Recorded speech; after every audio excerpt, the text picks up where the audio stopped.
Hello friends, welcome back to my channel to Priyanka's life.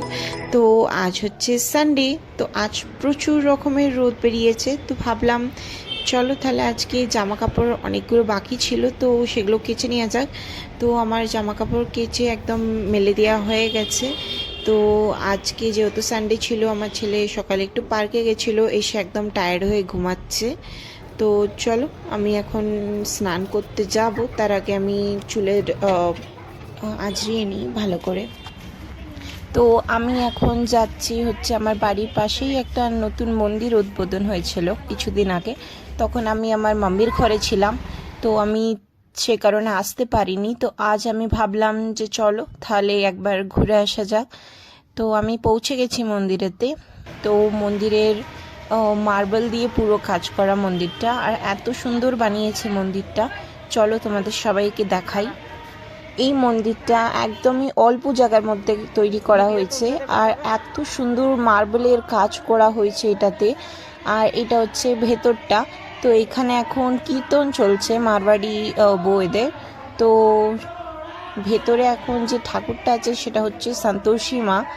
তো সন্তোষী মায়ের মূর্তি স্থাপনা করা হয়েছিল এই মন্দিরটাতে। তো তোমাদের সবাইকে মন্দিরটা একটু ঘুরিয়ে দেখাই।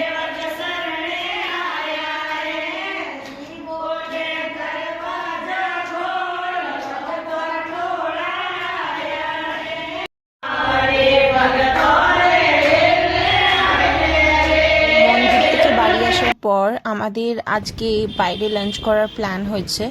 তো আসলে এই প্ল্যানিংটা ছিল আমার বার্থডের দিনে। আমাদের ডিসাইড করেছিলাম যে আমরা ফুল ফ্যামিলি মিলে লাঞ্চে যাব, বাট নেক্সট ডেতেই সরস্বতী পুজো ছিল, তো সবাই ব্যস্ত ছিল, তো তাই জন্য যেতে পারিনি। তো আজ আমরা যাচ্ছি, সানডে আজকে। তো আমার দিদু কে আমার হাজব্যান্ড নিয়ে যাচ্ছে, আমার মাম্মি ড্যাডি আগের গাড়িতে যাচ্ছে, আর আমি আর আমার ভাই যাচ্ছি। তো আজ আমরা অনেক দিন পর ফুল ফ্যামিলি মিলে বাইরে যাচ্ছি একটু। তো এটা হচ্ছে ফ্রিডম পার্কের গ্রাউন্ডটা, এখানে কিছু একটা অনুষ্ঠান হচ্ছে। তো চলো তাহলে যাওয়া যাক। এখন আমরা রাস্তায় যাচ্ছি। তো আমরা হচ্ছে যাচ্ছি এম্পায়ার রেস্টুরেন্টে, কারণ তোমরা জানো আমার এম্পায়ার প্রচুর রকমের পছন্দ ওখানের খাবার। তো সবাইকে আমার কথা শুনে সেখানেই যেতে হলো। তো আমরা এখন বসে আছি, খাবার অর্ডার দেওয়া হয়ে গেছে। তো এখন ওয়েট করছি আমরা খাবারের। কিছুই না।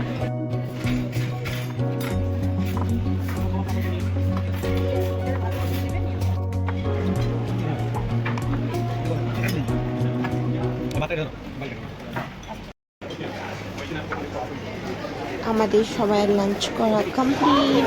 তো আমরা এবার বাইরের দিকে যাব। তো অবভিয়াসলি আমি এম্পায়ার আসবো, তো এম্পায়ারের বাইরে সব সময় পানের স্টল তো থাকেই। তো আমি পান ছাড়া যাওয়া তো যাবে না। আর আমার দিদুকে যখন নিয়ে এসেছি, আমার দিদু তো পানের একদম পাগল, মানে পান ছাড়া দিদুর একটা দিনও কাটে না। তো দিদু খাচ্ছে দিদুর একটা স্পেশাল পান, আর আমি তো মিঠা পানি খাই।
করনি তাদেরকে জানাই যে প্লিজ একটা সাবস্ক্রাইব করে দিও আর আমাকে সাপোর্ট করো যাতে আমি আরও গ্রো করতে পারি।